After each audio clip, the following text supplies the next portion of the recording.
back to another episode of Mike and Mark Music. Hello. Hey, man, where we, for the most part, chat about our favorite 80s musical artists and songs. And hopefully some of your favorite 80s music artists and songs as well. Really? Well, we do really care. Well, we do care. Well, you know what? We do care. That's true. Well, I'm Mark Tillman. This is Mike Obb. Hello. And we're coming to you from the comfy confines of Mike's basement bar in lovely, and today, a bit cold, Mount Laurel, New Jersey. Yes. Lovely, scenic, historic Mount Laurel, New Jersey, with no mount. Well, there is a mount. It's just petite. It's more like a hill. Yeah, that's being generous as well. Well, it's our first show of 2019, and it's New Year's. Well, we're almost more than a full week into it. Have you done any resolutions this year, or what's your? Well, my big resolution, I think, is to try and get my band to play more of this type of music. What we're talking about, more 80s stuff, and maybe get out to a few more shows than I did last year. I know, I try to get to some 80s stuff if I can. How about you, Mark? So, I've got a couple. One is, not to get all treacly on you, but to be a better person, right? So, whether it's making better choices about food or beers or beer. And one of the things you probably don't know about us is that we coach sports together. Mike and I coach baseball and basketball, so to maybe be a more patient coach. Yes. So Mike has taught me to count back from 10. I think we did it this weekend. He does a better job of that than I do. I count to .0001. Right? Yeah. So I need to do a better job of that. So I'm going to practice counting back from 10 before I explode. That's a good resolution. I think that ought to be the pinnacle of resolution. But the other one I'd like to do, Mike, and I know we've talked about this, is that you're talking about your band playing some more 80 songs, and maybe we need to have a basement sort of circumstance where we play more music together. What do you think of that? That would be awesome, considering that really and truly we've never played together. Right. So even getting together once to do that would be a exponentially higher number than what we've done in the past. Perhaps we should maybe pick a night and do that. Sure. Okay. Good. Watch this space. We'll let you know how that plays out. And maybe we'll even video it for the podcast. That might be a trip. Of course, it might not be. We'll have to see how that plays out. No pun intended. Considering if we need musicians. Yes. A keyboard player and a drummer. That's about it. Yeah. So again, that's to be determined. So, what'd you do for New Year's Eve this year? Well, I went with some friends over into the city. One of the friends is sitting right next to me, actually. And we went to see one of my top favorite bands, They Might Be Giants, in Philadelphia at the TLA. It was a phenomenal show. We had to stand for a long time. A very rare occurrence for me. I actually stayed sober on New Year's Eve for the entire show. That's your go-to move, though. Which was good. And maybe enjoy the show. It was a great show, and I know that you're a big They Might Be Giants fan because you and I have been listening to They Might Be Giants for probably the last hour before we started recording. And we have they're a band that's been around since we were in college, and they're still putting out new material. They do a lot of they've done kids stuff. They've done the theme from the Mickey Mouse Club. Yeah.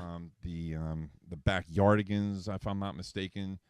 They actually did a cover of Devo's "Through Being Cool," if you know that, from I did not. a 2005 Disney movie named Sky High, which I have never seen, and actually I had never heard of until I heard the song played by They Might Be Giants and did some research as to what that song was for, because I can't imagine anybody covering Through Being Cool on purpose. Not that it's a bad song. I love the song, and especially the video, but I don't know why anybody would cover that song. And it was actually kind of a cool rendition. If you get a chance, Mark, you should listen to it. Okay. They changed the lyrics on the verses a little bit, but it was very interesting. So did you know, though, back in the 80s when they started, that they were not originally They Might Be Giants. So when they started, there was just the two of them, and they would stand up. Flans would play, the keys and whatever other instruments he was playing at the time. He's got a few of them. John Linnell would play the guitar, and they would have a drum machine. So they did not have a backing band. Mm-hmm. But their first gig was at in New York somewhere, and it was at a Hispanic club, and they called themselves El Grupo de Rock and Roll. Come on. That's serious. That's great. Serious. So that's just some They Might Be Giants trivia. And of course, I don't know what your memories of They Might Be Giants are. What are your favorite They Might Be Giants songs? I know there's probably a laundry list of them, but if you could round it down to say 4 or 5. Ooh, okay. So again, being a child of the 80s and someone that watched MTV a lot in the early days,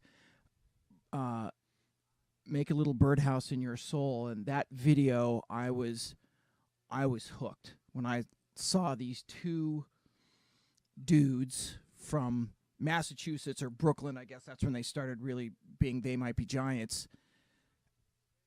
And to that point, videos were sort of they were all over the map, but this one was out there, right? I mean, if you remember the video, is people in gingham shirts and hats, and they're in a raised stage, and it was musically interesting, and I was, what is that? Was what I can remember thinking to myself, and going out and getting the tape of Flood.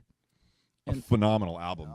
Top to bottom, I think, without a doubt. And again, when we saw them, how many songs did they play from Flood? It was a number. I think we counted 6. So, okay, now, in fairness, as you know, if you've listened to They Might Be Giants, every song is 2 minutes or less. So they must have played 30 songs, and the show lasted an hour, right? I mean, that's a bit of an exaggeration, but not much. Not much. Certainly not the 30. I think I was looking on setlist.com, and I think they played actually 28 songs. I don't know how long the show was, but it was at least an hour and a half. Oh, wow. So that's when I really was introduced to them, was impressed with that, and then the album that I think I liked the best, which again was maybe not as commercially well received, was Apollo 18. Oh, I love that album. And that's when I really became I saw them live for the first time then when they had a band for that album, which was remarkable. And of course, the knowing how eclectic and eccentric and quirky they are, I guess those are probably the 3 best words that describe them. The last, in air quotes, song on that album is Fingertips, which is actually 21. I think so. 21 micro songs they average about 8 seconds. So, Mike. So Fingertips, for anybody who doesn't know the song, is actually, if you had the CD, and it was not, I think in the UK and Australia it was 1 track, but oh wow, what was released in the US, it was 21 tracks. Yeah, so that's right. There was 19 songs on the album, if I'm not mistaken, and the 19th song was Fingertips, which actually was 21 tracks. So there were actually 39 tracks on the album, and their whole joke with that song was that if you put shuffle on your CD player, that you would get like which 6-second blips all the time in the middle of the rest of the album, which was a great album. And there's lots of other things on the album. And I will say my introduction to They Might Be Giants was a little different than yours, and it actually had something to do with Apollo 18. Now, I knew Birdhouse in Your Soul. It was a big college radio song when I was a Catholic. And I kind of put them aside after that. I did like the song, and I knew Istanbul, some of the more commercial songs. But when I got back up here in the early 90s, I was working at my job on Vine Street in Philadelphia, and one of the guys I worked with was a musician, and him and I got into the surf punks. I know you and I have talked a little bit about the surf punks, a California surf band. They were really, really strange. But we started really listening to them, and then he discovered They Might Be Giants, and he had a tape that he made me of Apollo 18 and Miscellaneous Tea, which had that on, which two of my favorite They Might Be Giants songs on it, which was Mr. Claw and Spider. as well as Fingertips. Actually, He's our hero. Yeah, Spider was. I heard that song. Stop. And I was like, these guys are really, really bizarre. And at the time, I was all into strange music like that. I promise not to kill you. Yes, and so then I started buying all their albums, and then the original, not the original, but the first CD had Boat of Car, and Absolutely Bill's Mood, and later albums had Spy on John Henry, which is one of my favorite They Might Be Giants songs, and then they played that. Yeah, they did. And then there was another song called Meet James Ensor, which was really cool. Belgian's famous painter, and James K. Polk, which was on a different album. They played Meet James Ensor at the show as well. Did they? Yeah. Man, I totally missed that. But okay, hey, that's a bummer. Where was I? I'm sure I was. I'm sure I must have missed it or was talking to somebody. All right, maybe they didn't. But anyway, so that was. And we also got into the Dial-A song when I was at work. All right, yeah. Tell me more about that, because being out in Southern California, that didn't. Well, the Dial-A song didn't happen. Started when they were first started, before the first album came out, and they had, and I guess it was a way that bands used to self-promote. They actually had an ad in the Village Voice, which was the equivalent of the DC City Paper, which we've talked about in the last episode. But they had, They Might Be Giants, dial a song, call this number, and you would call the number, and it was like an answer machine. And on the answer machine, they would have, sometimes it would be a full song, which was about a minute long. Right. Or they would have clips and demos or whatever they would happen to have on there. And the big thing was on there later on, and I think they kept it until like 2005, and then they brought it back last year, was that on all their CDs it said free when you call from work. Of course, back then in the late 80s, early 90s, it was everything was a toll call. It wasn't like now where there is no toll calls, and as long as you're staying in the U.S. Right. And of course, the cell phone, it makes it even easier. But so it was a big deal if you were calling the Dial-A song, because they changed the song probably every 4 or 5 days. Whatever they were working on, they would throw it up there, and that's what Fingertips was, I believe, was bunch of Dial-A songs that they put on the album, on the Apollo 18 album. So you're at work, you got a 15-minute smoke break or a cup of coffee, and to break up the monotony, you'd call Dial-A song, and because it was free, and get an 8-second song about I turned around, I looked around, and that's the end. That was the end. Yeah, but it was great, and they actually people would leave them messages, and I believe it was the original album. There's a song, Absolutely Bill's Mood, that has a very rough guitar solo in the beginning, and it's like random, and doesn't make any sense at all. And somebody actually left that guitar riff on the Dial-A song, on the voicemail, yeah. And so they actually used it as part of the song. And if you ever listen to the song, it has nothing to do with the song. It's not in key. It's not in the same key. It's just a rip, and you can tell that the recording's awful and everything. So it's what a great sample. Yeah. Not really, but so, but I mean, it's a they're one of my favorite groups. I know they're one of yours, Mark, and we could talk about them for hours. Yeah, no doubt. So I'm going to publish again my They Might Be Giants songs I think that are worth listening to. We talked about this off air, but I'm going to ask you again. 13 songs, They Might Be Giants. How long do you think that's going to last? I'd say under a half an hour. No doubt, it's 29 minutes. That is remarkable. Very much so. So I think we're going to take a break, and then we're going to come back with Beer of the Week. Okay, excellent. All right. We're back with our favorite segment. I'm Mike Aub. It's Mark Tillman over there. Hey. We are our favorite segment of maybe one of our favorite segments of the show is the Beer of the Week. Yeah. Today's beer is from Trogs Brewery in lovely, scenic Hershey, Pennsylvania. Much more scenic than Mount Laurel.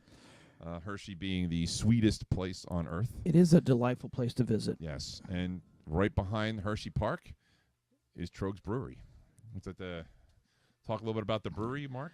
You know what I think is really cool about that place. There are a lot of breweries you can go to and have a beer and sit outside, but they have seemed to put it all together the right way, right? So you're serving food. If it's in the winter, you can be in the beer hall and it's loud and but friendly and so forth. Yes. And then in the summer, they've got some outdoor areas to sit in, a couple fire pits and all that sort of stuff. So it is a really welcoming place. The couple times we've been there, the people that are behind the bar are absolutely friendly and really knowledgeable about what they're serving.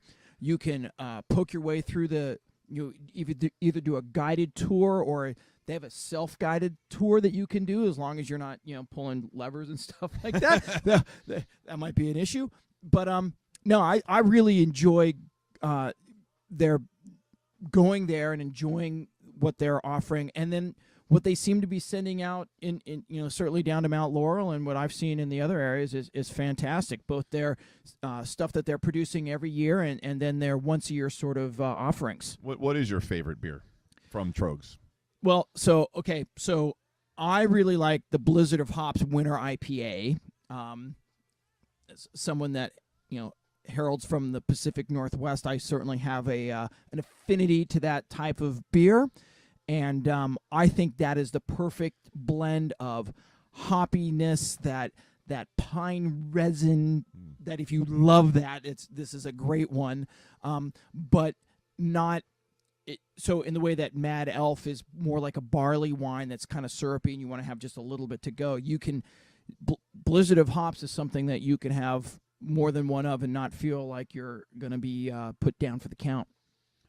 Yeah. How about you? I'm a big Nugget Nectar fan. It's a late winter, early spring beer that they brew, and it's got just enough hops to give me a little bit of a bite. I like a hoppy beer. I know, Mark, you know that I'm not a big IPA guy. Yeah. Although if I'm going to drink an IPA, it's got to be the first beer that I have for the night. It's going to be the only IPA I have.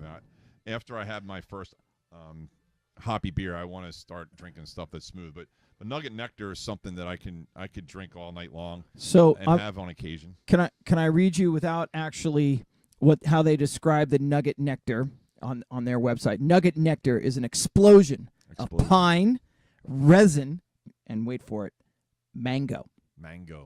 We taste pine, white peppercorn, grapefruit pith, mango. Those are the food notes. And it's a 7.5 ABV. So be careful. Always good. And I go out there on travel for work on occasion, and I always make sure that I head to Trogs. And usually when I'm there, they have Nugget Nectar. Sometimes they have it on Nitro, which really is good. I'm not a big Mad Elf. Is like one of their more popular. That's like their winter seasonal beer. I'm not a huge fan of it in bottles. It's much better on draft. Mm-hmm. And I brought someone had given me a bottle of the Mad Elf Grand Cru, a big bottle, and you and I drank that a few weeks ago, and that was delicious. That really was. Which is shocking because I'm not a big fan of the Mad Elf, as a lot of my friends can attest to. But that one in particular really was good, and on draft, it's a very good beer. And I haven't had a bad beer from Trogs, to tell you the truth. And going there, as the porters and the stouts that they have on site are phenomenal. They have a lot of one-off beers, a lot of trial batches that you can taste while you're there. You can growler them also. A lot of breweries won't growler their trial batches, but Trogs will growler anything that they have on tap. Yeah, which is a great something great about their brewery. Enjoy the Mad Elf Grand Cru responsibly. That's 11% alcohol by volume, and they describe that as a bottled, conditioned, and flush with notes of cinnamon and clove, which I agree. This beer begs to be shared. And we did share it. Indeed, we did, and we only had one. 20 ounce. I think it was a big one too. It was not a small bottle, that's for sure. So what we're drinking today is the Solid Cinder, which is a dry hopped pale ale. This is one of their mass-produced beers. They brew it all year round, if I'm not mistaken. Or at least we seem to be able to get it around here all year round. It's a very good beer. I also like the Dreamweaver. That's a good one. That's a good beer also. if you would like us to try your beers, And we want to, and rest we want assured. to try as many beers as we can. We are big beer snobs.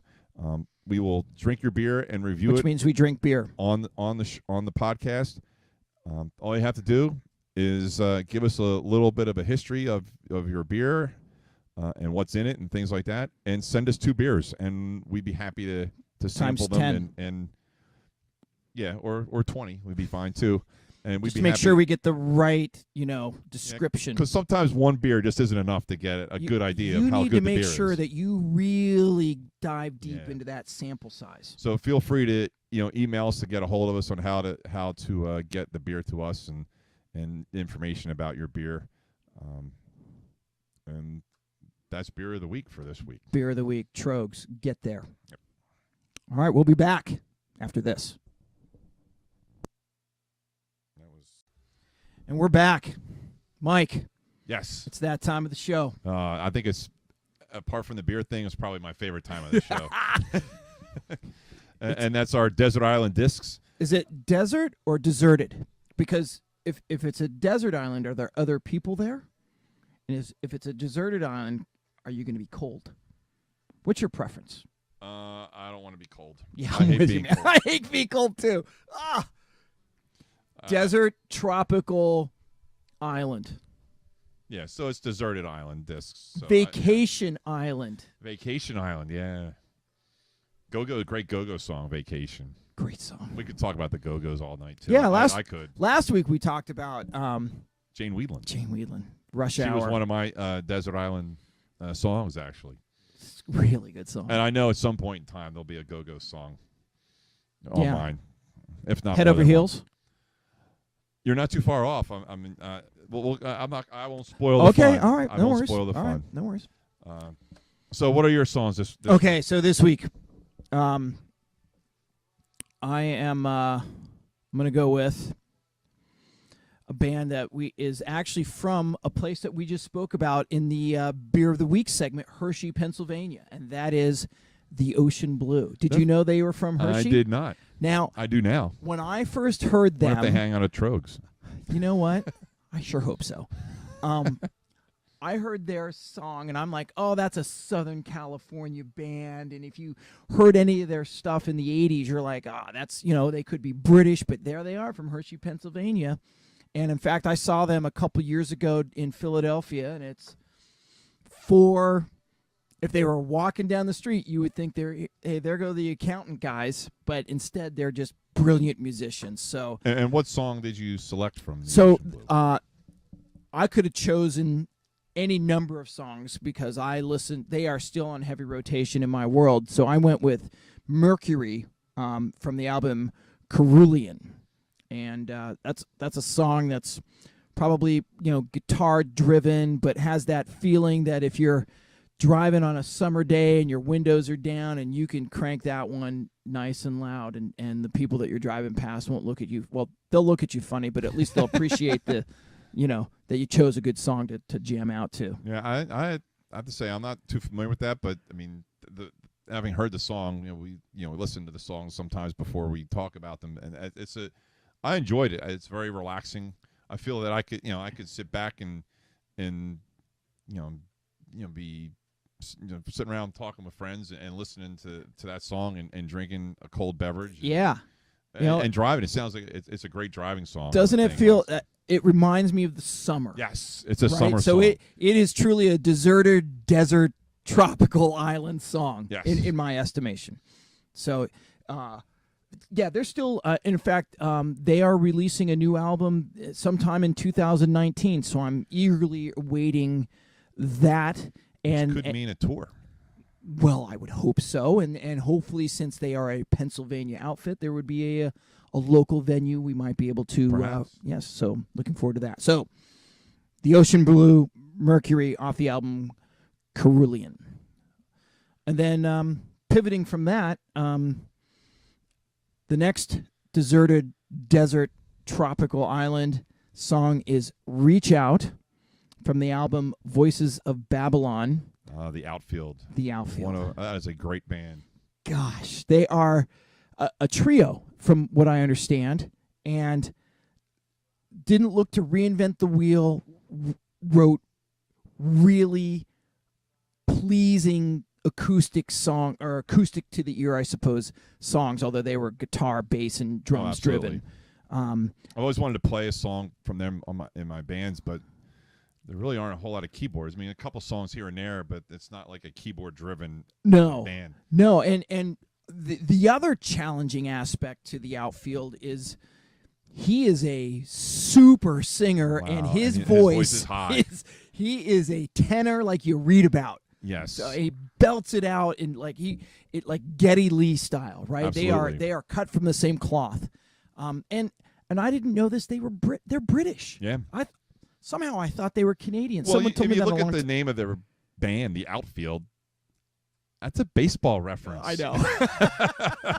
And I know there's a story about how they got that name. I don't recall what it is, but I think they were baseball fans. American baseball. That's wild. Fans. So I will tell you that a buddy of mine in college named Brent Deal, who's from the Bay Area, and I used to drive around in his car. San Francisco Bay, I'm assuming? Yeah, yes, as opposed to the Hudson Bay? Or Chesapeake Bay. Oh, yeah, okay. And listen to the Outfield as we went and got fast food from college. It was great fun. And, so the Outfield, a band that has stuck with me. I still think their music holds up.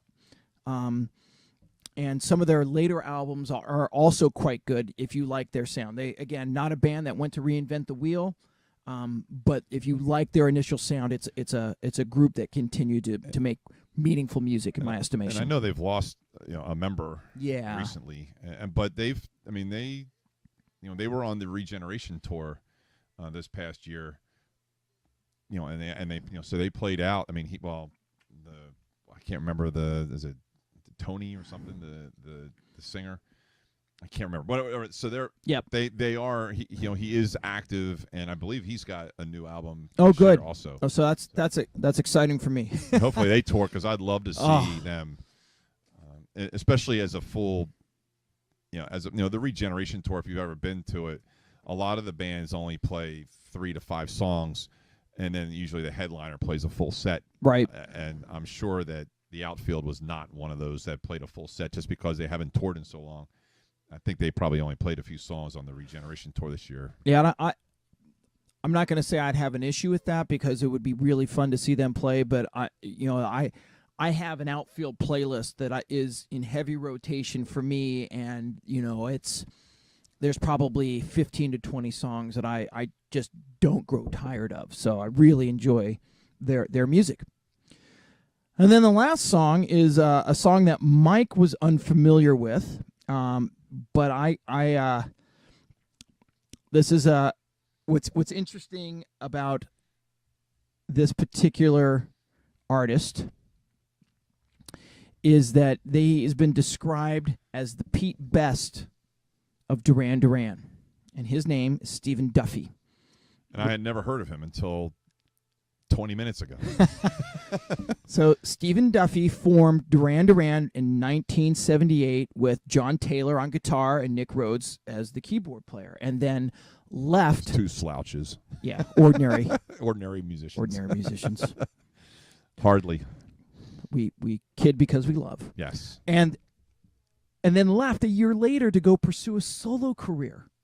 I mean, now he's had a remarkable music career in his own right, but it's not Duran Duran's It's not career. Duran Duran, no. So he has his solo work and recorded with his name as Tintin, but then also formed Lilac Time in 1987, and I became more of a singer-songwriter, British folk artist. But in the 80s, in 1983, he released a song called Kiss Me, which was a staple in any dance club that you went to in Los Angeles in the 80s. And great song.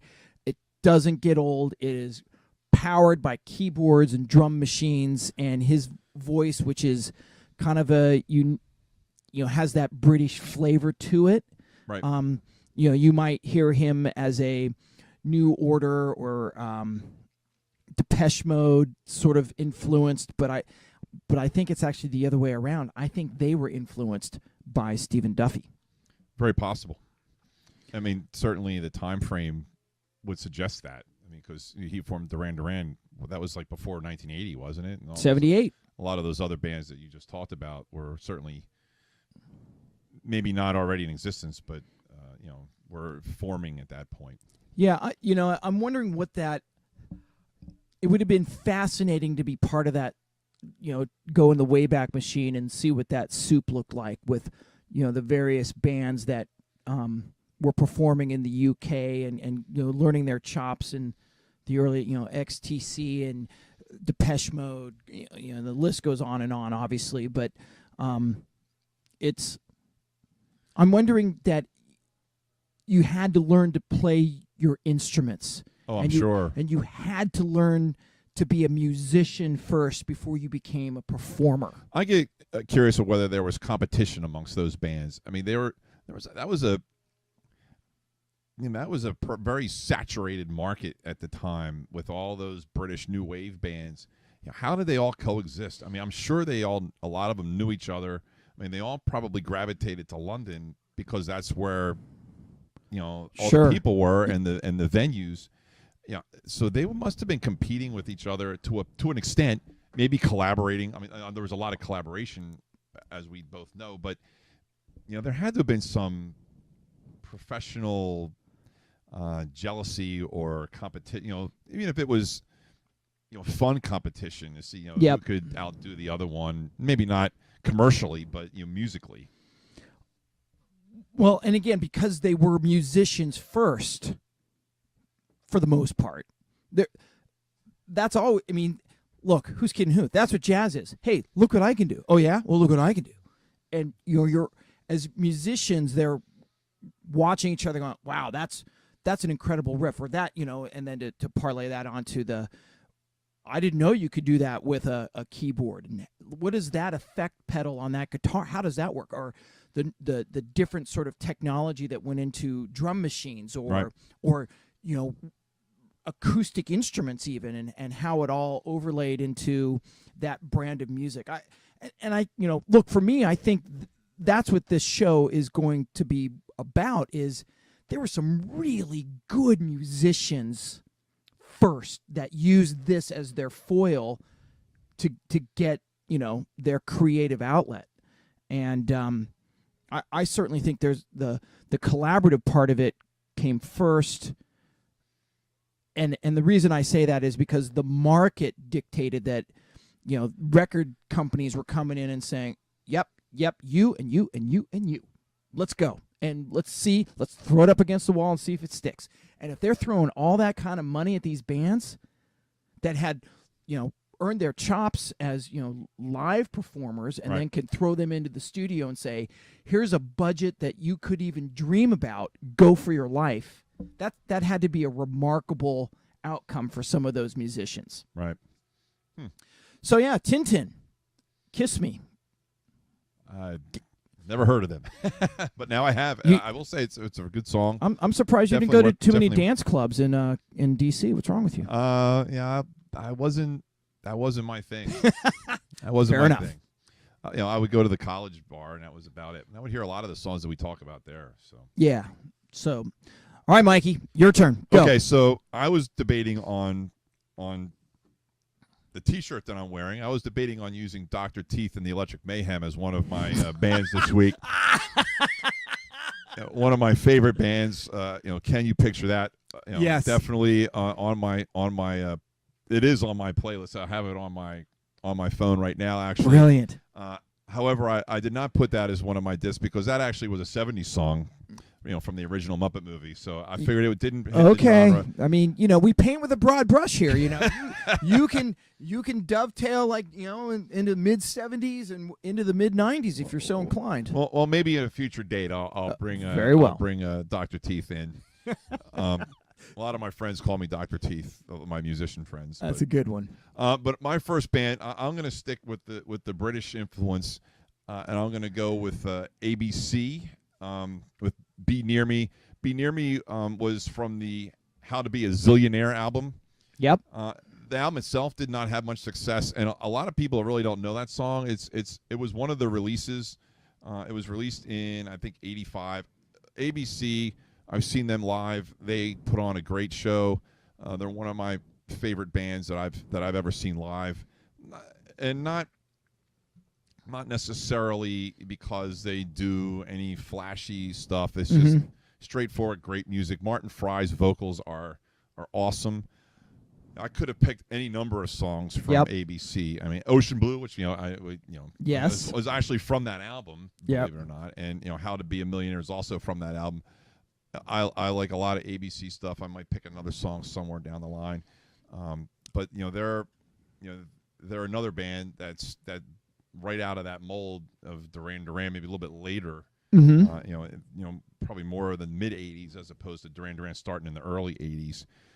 Although I guess the original Poison Arrow and When Smokey Sings was actually earlier than that. I think this How to Be a Zillionaire was later on. So that was one of the songs that I picked. I'm a big Martin Fry fan. He's got a big following in Britain. And, yep. And he comes across the States every year and plays shows. He hasn't been local in a while for us, but I definitely wouldn't mind seeing him again. So that's one for me. So I lump them into the category of blue-eyed soul. Now that expression really had its genesis in the '60s, where you had a number of bands that were trying to replicate the Motown sound, right? But were not Motown artists, if you see where I'm going there. And that kind of happened again in the '80s, where you had bands like ABC or what's the band I'm thinking of? It'll come to me in a second. The Kang Gang is another one, but that's not the one I was thinking of.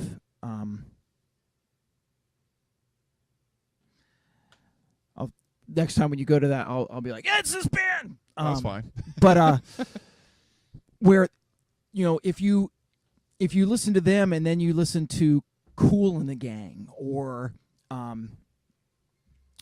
songs like September and that big '70s '80s sound that sort of came out of more of that Los Angeles African American sound, there's a lot of overlap, I think, in some of those '80s bands like this. Well, certainly, When Smokey Sings, I mean, that's a song about Smokey Robinson. Yeah, and so I mean, there's definitely the influences there, and not. I mean, Spandau Ballet. Spandau Ballet. Yeah. Oh yeah, there you go. Right. But that's ABC and Spandau Ballet had that similar sort of. Yeah, they're almost interchangeable. Oh, but if you closed your eyes, you wouldn't know if that was a British band or a band from Detroit. And I truly believe that they were heavily influenced in each way by that sound of that soulful sound that people really love. Right. So song number 2 for me, all three of my songs are going to be based on the other side of the pond, so to speak. Yep. Is Tears for Fears. I'm from the Sowing in the Seeds of Love album. I'm a woman in chains. I can say it right at some point. It was released right around 1989. I just love the build up to the song.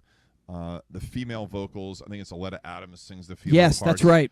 She was very successful in her own right. Very unique. I don't know if you've ever seen the video, but the video is very moving. It's a lot about, it's a story about a woman escaping abuse. Yes. And it's very interesting. And do you know who did the drums on that song, Mark? Here's a good some good '80s music trivia. Think of how the drums build up. Phil Collins. Yes, exactly. And he did the drums. I don't know if he did all the drum parts, but he did that in the song where the drums build up to that huge crescendo. Yeah. He did at least that part, and from there on. So was that a guess? I'm assuming it was. My first guess was going to be Philip Bailey, and then I'm like, but he's not British. Not that it would matter, but I was thinking because they, Phil Collins and Phil Bailey did some songs together, and he's also a drummer. Right. So that would have been a good guess. So though. truthfully, I think somewhere in the back of my mind, I knew that. I read that before. And Tears for Fears, another great band, a band that I've never seen live that I would love to see. They toured with Hall & Oates, not this past summer, but the summer before. I didn't get a chance to see him. It was just out of my price range because Hall & Oates kind of demand a lot of cash around the Philadelphia area. But I'm hoping that they tour again soon, and I can get a chance to see them. Mm-hmm. Hopefully sooner rather than later. So that's my second song. My third song is also another British song that has a band that I remember listening to at the Catholic University, Rathskeller, many times. Enjoyed the song then. They had a lot of commercial success with other songs. The song I'm going to talk about actually wasn't even on one of their studio albums. They originally were Joy Division. There's some great musicians in this band. Peter Hook, probably, in my opinion, one of the best bassists who's ever played. Certainly the best bassist that I think of that genre, the new wave genre. And that's the song is True Faith. It's a great dance song. It's a band that I've grown to love more and more as I hear more of their stuff. I wasn't a big Joy Division fan when they came out. I mean, I like some of their stuff. You like Love Will Tear Us Apart? Whoa, whoa, whoa. It was kind of dreary for me. But the New Order stuff, certainly picked up the beat, and that when I started listening to New Order, I was really into the pop synth pop beat. Yep. And True Faith is a song that one of the main reasons I like it is because I've always wanted to play it in a band. Not too many bands, at least not around here, play that kind of music. How complicated is that to play live? Never having done it, I really don't know, but I would think that, it's multiple keyboards. Right. But it doesn't seem to be that difficult a song. It's mostly just playing chords. I think the challenging part would be getting the right sound out of the keyboard as opposed to playing the song correctly. Mm-hmm. I think playing the song correctly wouldn't be as challenging as recreating the song. Not the song, the sound, the right patches, and that's my opinion at least. I've seen they played Glastonbury a couple of years ago, and last night I actually watched some of that, and they were on, and they played True Faith. And I'll say Bernard Sumner's voice needs a little work at this point, but he's still. They're still great musicians, and they actually recreated the song very well, in my opinion. Okay. And I had a little bit of trouble actually. My younger son was watching it with me, and he was complaining a little bit about the vocals. But if you're live, it's hard to recreate vocals, especially if you've been singing the song for 30 years, close to. At some point you're a cover band, aren't you? Yeah, you're a cover band. Yeah, really, truly, every band's a cover band because if you're playing your own stuff, you're covering your own stuff. Yeah, fair enough. So those are my three songs for this week. So. I really like New Order. The song Crystal came out in the mid-'90s after they had kind of taken a hiatus for a while, and I was like, wow, they still got it. But was Peter Hook still with them at that point? That's a really good question. I don't know the answer to that. That's the band. I want to see Peter Hook. Yeah. Because he plays New Order stuff, and I've heard that Peter Hook and the Light is the name of his band. Okay. They play a lot of times. They'll like play Blue one Monday, they'll and play one set of Joy Division and one set of New Order in a show, and I've heard that their shows are very, very good. I believe they're coming to Philly in October, if I'm not mistaken. A very small venue. But I would love to go see them at some point. Well, I like your deserted desert tropical island songs. Those are phenomenal. I'm a big fan. Well, if you have any songs that you would like, we would be happy to read your deserted island songs or deserted island songs. On our podcast. Both are fine. Yeah, desert island or deserted island. Feel free to email us at mikemarkmusic@gmail, and we'll be happy to include them in somehow into the podcast. And feel free to email us and with any comments, suggestions. We're happy for suggestions. We will take them and talk about anything that you guys might want to hear about. Well, I think that kind of wraps it up for this show, doesn't it? Yeah, I think it does. So thank you for watching. Thank you for listening. And we'll see you next week. See you next week.